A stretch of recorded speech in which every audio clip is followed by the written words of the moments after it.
नमस्कार मित्रों, मैं ज्योतिर्वेद विनय तिवारी आप लोग का स्वागत करता हूं। मित्रों, आज हम लोग ये जानेंगे कि अभिषेक, शिव जी का अभिषेक हम लोग किससे करें तो किस फल की प्राप्ति होगी। किससे करें कि हमको धन धान्य, जिसका पुत्र नहीं हो रहा है पुत्र की प्राप्ति होगी,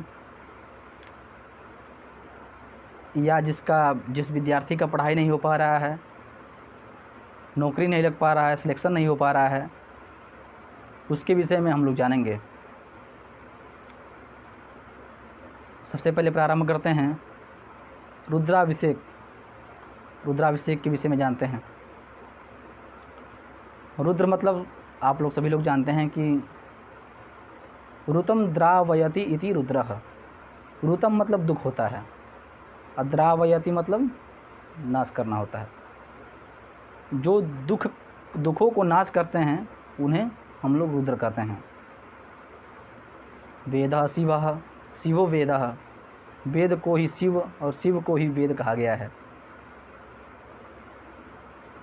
उस रुद्र की हम लोग क्या करते हैं, अभिषेक करते हैं। अभिषेक मतलब जल से अभिषेक करते हैं या दूध से अभिषेक करते हैं या कुछ से अभिषेक करते हैं। उसके विषय में हम लोग जानेंगे कि किससे अभिषेक करें तो हमको धन धान्य, जो भी हमारा परेशानी है वो दूर हो जाए। श्रावण मास में या किसी भी मास में शिव जी का अभिषेक करना बहुत ही महत्वपूर्ण बताया गया है। हम लोग अभिषेक करेंगे तो बहुत ही बढ़िया फल की प्राप्ति होगी। कहा भी गया है, सर्वदेवात्मको रुद्रः सर्वे देवाः शिवात्मकाः रुद्रात् प्रवर्तते बीजं बीजयोनिर्जनार्दनः यो रुद्रः स स्वयं ब्रह्म यो ब्रह्मा स हुतासनः ब्रह्म विष्णुमयो रुद्र अग्नि सोमात्मकम जगत। इस प्रमाण के अनुसार यह सिद्ध होता है कि रुद्र ही मूल प्रकृति पुरुषमय आदि देव साकार ब्रह्म है। वेद विहित यज्ञ पुरुष जो बताए गए हैं वो स्वयं भू रुद्र ही हैं। उस रुद्र के विषय में हम लोग जानेंगे। अब हम लोग ये जानेंगे कि किस से अभिषेक करें तो किस फल की प्राप्ति होगी। अब आगे की ओर हम लोग चलते हैं। जैसा कि हम लोग जानते हैं कि कुश से अभिषेक करने के लिए करते हैं तो रोग की शांति होती है।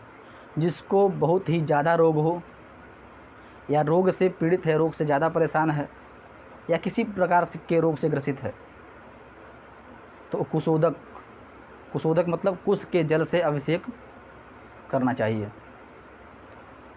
यदि आप सुख का प्राप्ति करना चाहते हैं या आपका विवाह नहीं हो रहा है या संतान प्राप्ति नहीं हो रहा है या घर में क्लेश इत्यादि ज़्यादा है, प्रत्येक कार्य के लिए हम लोग दूध से अभिषेक कर सकते हैं। शिव जी का दूध से अभिषेक कर सकते हैं। और हम लोग आगे की ओर चलते हैं।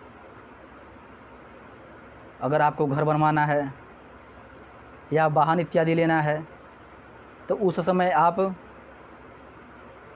दही से अभिषेक कर सकते हैं। बहुत लोग सोचते हैं कि घर बनवाने जा रहे हैं लेकिन घर बन नहीं पा रहा है, कोई ना कोई अड़चन आ जा रहा है, तो आप निश्चित ही दही से अभिषेक कीजिए, निश्चित ही आपके कार्य पूर्ण होंगे। आप लोग सभी लोग जानते होंगे कि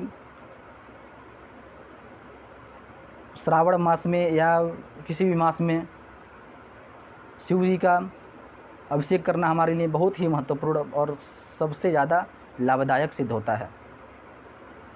अब हम लोग आगे की ओर चलते हैं। अगर आपको मोक्ष की प्राप्ति करना है, ब्रह्ममय होना है, तो आप लोग तीर्थों का जल या गंगा जल से अभिषेक कर सकते हैं। या ज़्यादातर बुखार इत्यादि भी आए तो आप लोग गंगा जल से अभिषेक कर सकते हैं। अब हम लोग आगे की ओर चलते हैं। आप लोग को अगर धन का परेशानी है, आय कम आ रहा है, धन की प्राप्ति कम हो रही है, तो हम लोग उस समय शहद जल मिला करके या गन्ने का रस से कर सकते हैं। गन्ने के रस से भी हम लोग अभिषेक कर सकते हैं, जिससे धन की प्राप्ति भी दूर हो जाती है और ठीक हो जाता है। अब हम लोग आगे की ओर चलेंगे। गन्ने का रस के विषय में थोड़ा सा और जान लेते हैं कि भाग्य में वृद्धि, लक्ष्मी प्राप्ति के लिए हम लोग करते हैं। अब हम लोग आगे की ओर चलेंगे। दूध और चीनी मिला करके अगर अभिषेक हम लोग करते हैं तो अधिक से अधिक जो आपके घर में विद्यार्थीगण हैं या जो पढ़ने वाले हैं, उनके लिए बहुत ही बढ़िया हो जाता है। तो जो पढ़ने में कमज़ोर छात्र हैं या मतलब पढ़ने की इच्छा रखते हैं, वो दूध और चीनी मिला करके अभिषेक कर सकते हैं। रोगों की शांति के लिए कुछ तो है ही है, और सरसों का तेल से भी आप लोग अभिषेक कर सकते हैं। शत्रु पर विजय के लिए भी सरसों के तेल से आप लोग अभिषेक कर सकते हैं। अब हम लोग आगे की ओर चलते हैं। अब हम लोग ये जानेंगे कि रुद्राभिषेक करना हमारे लिए कितना ज़रूरी है। हम लोग देखते हैं कि हम लोग अपने जीवन में ज़्यादातर परेशान रहते हैं, तो रुद्राभिषेक या शिव जी की पूजा करने से हमारे जो भी कुंडली इत्यादि में दोष रहता है, ज़्यादा से ज़्यादा ठीक हो जाता है। ज़्यादा से ज़्यादा हम लोग को सद्मार्ग पे जाते हैं और ज़्यादा से ज़्यादा उपलब्धि प्राप्त करते हैं। हम लोग मिलते हैं अगले वीडियो में, तब तक के लिए नमस्कार।